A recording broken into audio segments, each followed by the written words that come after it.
TFNN. Headline News Update. Here's Tom O'Brien.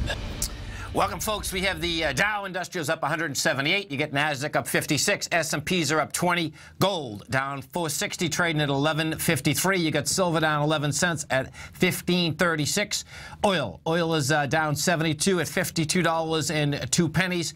Bond market, the 10-year down 7 ticks, 125.16. 30 off 1 at 149.02. King dollar up 508 ticks at 96.69, and the euro is down $1.10 at 110.51. So where do we want to go first? Let's go over to the we'll just do the S&P so you can see what we're doing out here. Market-wise, what you have is this, okay? So market came off the highs from June 18th. You had the high in the S&P as a SPY at 213.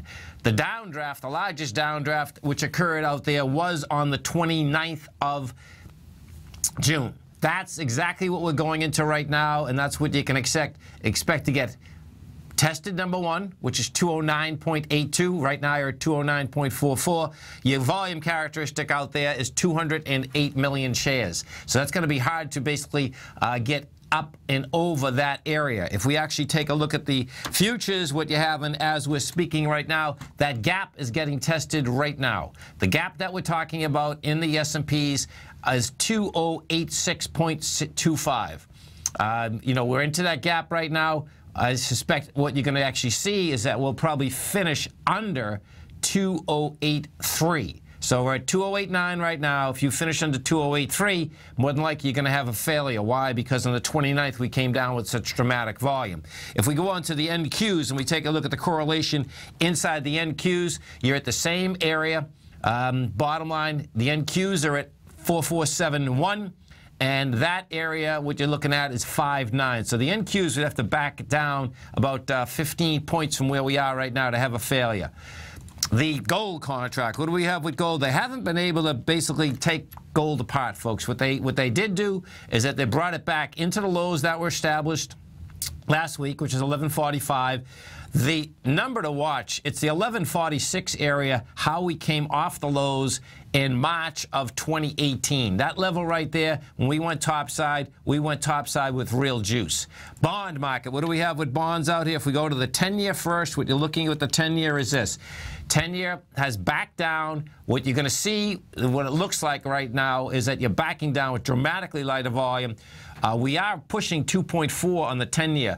What you have here, however, is that we've done 728,000 contracts out here today. That's going into 1.6 million contracts. So that has already rejected the 125.10 this morning. That is saying it's going to make another run for the highs of 127.19. The way this bond market looks is that continually money wants to go into bonds and out of the equity markets. King dollar. Let's go take a look at King dollar. What do we have with King dollar? What you have with King dollar is this. King dollar right now is at 96.72, going sideways.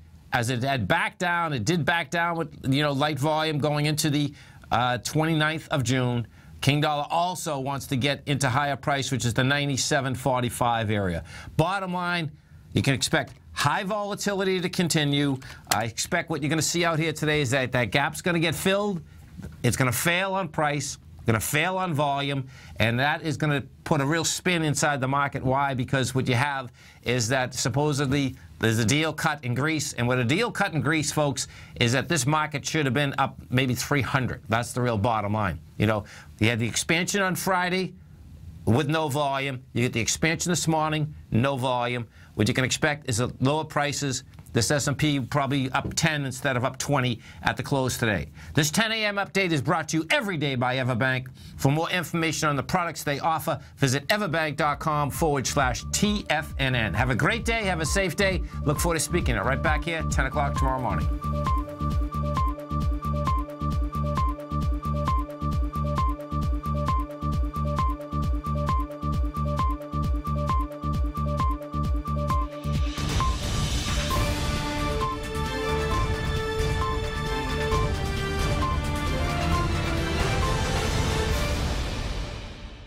Today, it's hard to tell if the economy is coming or going. Regardless, I want my money going in the direction I choose. If that's your stance as well, then you want to know how Everbank can help keep your money thriving just the way you want. Is growing your money a priority? Everbank is committed to a yield pledge promise to pay high yields on your checking, money market, and CD balances. Looking to diversify? Everbank ingeniously developed accessible ways to spread your money around the world into foreign currencies and even non-FDIC insured metals. And when it comes to your wealth, they bring a highly experienced and global perspective to help you manage it. Everbank's financial philosophy flies in the face of the status quo. They believe your money's performance should not be determined by today's economic circumstances, but by the drive to rise above them and create opportunities that favor your objectives. If that excites you, like it does me, call 1-855-750-4051 to find out what they can do for you. That's 1-855-750-4051. Call them today. Everbank is a member FDIC and equal housing lender.